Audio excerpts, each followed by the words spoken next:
করোনার দোহাই দিয়ে সরকার বিশ্ববিদ্যালয়গুলোকে বন্ধ করে রেখেছে। সেই সুযোগে গত দুদিন আগে বরিশাল বিশ্ববিদ্যালয়ের শিক্ষার্থীদেরকে রাতের অন্ধকারে তাদের মেসে মেসে ঢুকে সেই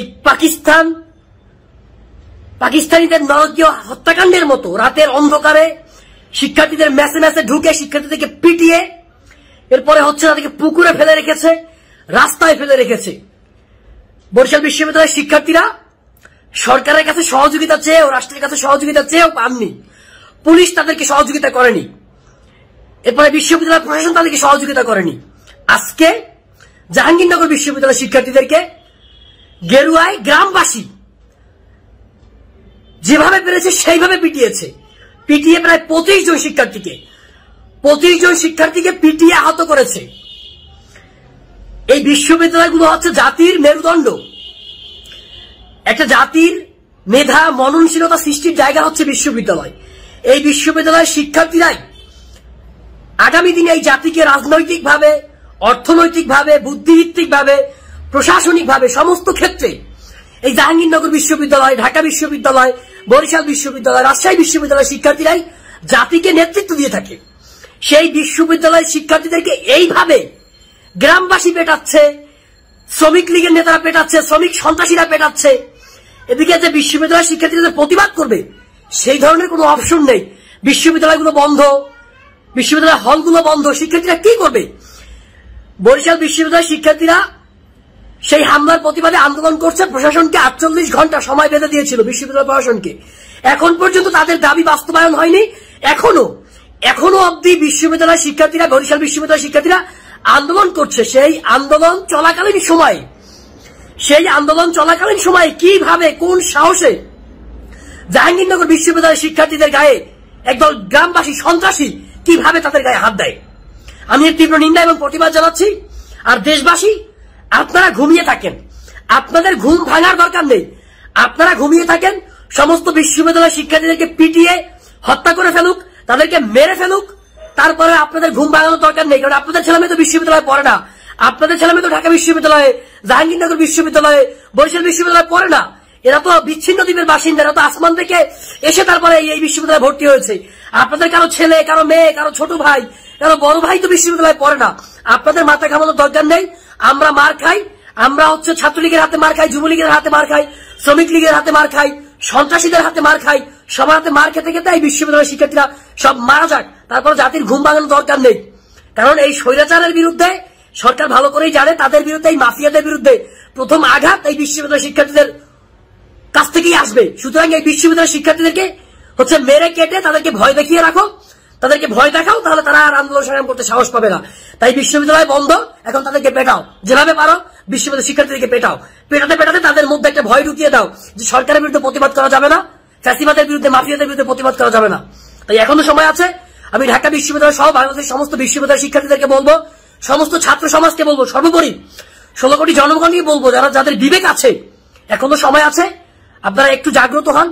ছাত্র সমাজ এইভাবে মার খাচ্ছে, বিশ্ববিদ্যালয়ের শিক্ষার্থী এইভাবে মার খাচ্ছে, তাদের পাশে দাঁড়ান, অন্যায়ের বিরুদ্ধে দাঁড়ান, ন্যায়ের পক্ষে দাঁড়ান, নিজ নিজ অবস্থান থেকে প্রতিবাদ করেন। আমি দেখি আমাদের সংগঠনের পক্ষ থেকে আমরা কি করতে পারি। আমরা ছাত্র সমাজের পক্ষে আছি, ছাত্র অধিকার পরিষদ, আমরা ছাত্র সমাজের পক্ষে আছি, তাদের জন্য কি করতে পারছি আমরা দেখতেছি। সবাই ভালো থাকবেন, সুস্থ থাকবেন, নিরাপদে থাকবেন। ধন্যবাদ। থাকে যার শরীরে কোনো আওয়ামী লীগের গন্ধ নাই, যিনি আওয়ামী লীগের বিরুদ্ধে কথা বলতে ভয় পান না, যিনি সত্যিকার অর্থে তারেক রহমানকে ভালোবাসেন, ম্যাডাম খালেদাকে ভালোবাসেন, যিনি সত্যিকার অর্থে জনগণকে ভালোবাসেন, গণতন্ত্র পুনরুদ্ধার করার জন্য যিনি সত্য কথা বলতে পারবেন, যদি এমন কেউ থাকে, আমি আমার পথ আমি স্বেচ্ছায় আমার দলের জন্য, দেশের জন্য, জনগণের জন্য ছেড়ে যাব।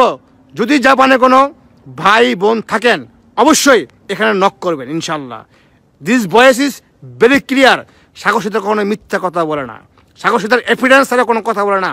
এবং আজকে আমি অনলাইনে জবান দিয়ে গেলাম, যদি দলের সাথে, দেশের সাথে, যাদের জাপানে কোনো কালিমা নাই, মানে জাপানে চুরি করছে, বাটপালি করছে, শেষরামি করছে, আমল লীগের চলছে ফিরছে, এমন যদি কোনো কালিমা না থাকে, যদি প্রমাণ করতে পারে সে শহীদ জিয়ার খাঁটি সৈনিক, 3 মাস খালি দলের পক্ষে কথা বলতে হবে, 3 মাস লিখতে হবে, কথা বলতে হবে। যদি বলতে পারে আমি আমার পথ স্বেচ্ছায় ছেড়ে যাব, গণতন্ত্রের জন্য ছেড়ে যাব, জাপান বিএনপিকে শক্তিশালী করার জন্য ছেড়ে যাব। এটা আমার ক্লিয়ার মেসেজ। কারণ এই সম্মানটুকু আমি আমার দলের জন্য, শহীদ প্রেসিডেন্ট জিয়া পরিবারের জন্য করবো ইনশাল্লাহ। তারেক ভাইকে বাংলাদেশের আগামী রাষ্ট্রনায়ক করার জন্য করব, তারেক রহমান ভাইকে বাংলাদেশের প্রতিষ্ঠিত করার জন্য করব। আমি আমার নেত্রী, আমার মা খালেদা জিয়াকে যে একটা কলঙ্কিত করেছে, এতিমের হক মেরে খাওয়ার কথা বলেছে আওয়ামী লীগ, 2টা বছর জেল খাটাইছে না, এইটাকে আমি মিথ্যা প্রমাণ করার জন্য, গণতন্ত্রকে প্রতিষ্ঠিত করার জন্য আমি আমার সর্বোচ্চ ত্যাগ করলাম।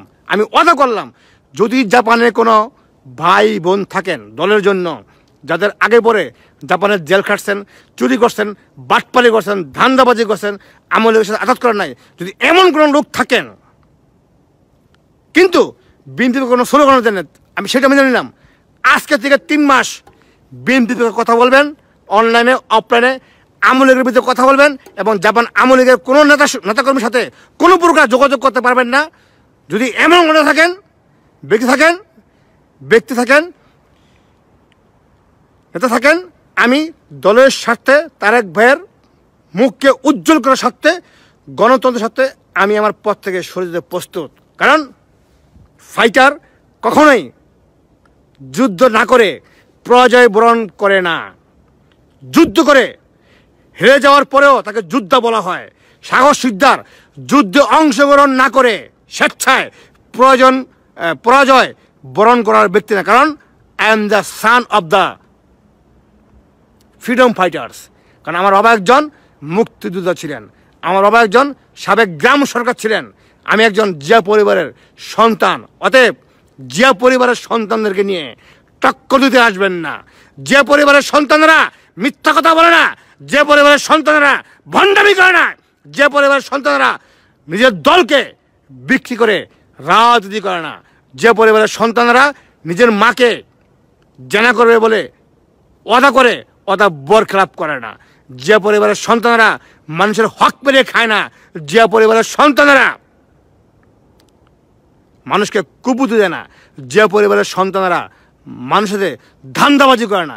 বিশেষ করে আমি আমার বাবার থেকে এটা শিখা পাই নাই। কারণ যেহেতু আমার বাবা একজন গ্রাম সরকার ছিলেন, আমার বাবা একজন মাস্টার ছিলেন, আমার বাবা একজন মুক্তিযোদ্ধা ছিলেন। আমার বাবা আমাকে বলেছে, আমি শহীদ প্রেসিডেন্ট জিয়া রহমানের ভাষণ শোনার পরে যুদ্ধে অংশগ্রহণ করেছিলাম। আমার বাবাকে আমি দেখেছি গ্রাম সরকার থাকা অবস্থায়, ঠিক আছে, দৈনিক সকাল বিকাল 500-200 লোক আমাদের মধ্যে খাইতে আসতো। আমি আবার ছোটোবেলা বাবারে বলতাম, বাবা আমাদের মধ্যে তো লোক আসে কেন? আমি তো গ্রাম সরকার, আমি তো গ্রাম সরকার বুঝতাম না। তখন বলতো যে আমি তো এই গ্রামের মাতব্বর, এরা হচ্ছে আমার জনগণ, আমার মধ্যে তারা খাইব। ঠিক আছে, আমি সেই পরিবারের সন্তান, ঠিক আছে, আমি সেই পরিবারের সন্তান। আমি আমার রক্ত জনগণের জন্য খাওয়াই দেবো ন্যায়ের পক্ষে, কিন্তু অন্যের পক্ষে বিপক্ষে এক ফোঁটা শরীরে রক্ত থাকা অবস্থায় আমি প্রতিবাদ করব। জাপান থেকে কিছু কুলাঙ্গার বলছে আমাকে নাকি বিএনপি থেকে বহিষ্কার করবে, কিন্তু আমি চ্যালেঞ্জ করে বলবো বিএনপি থেকে বহিষ্কার করার ক্ষমতা কারণ নাই। কারণ বিএনপি আমি করি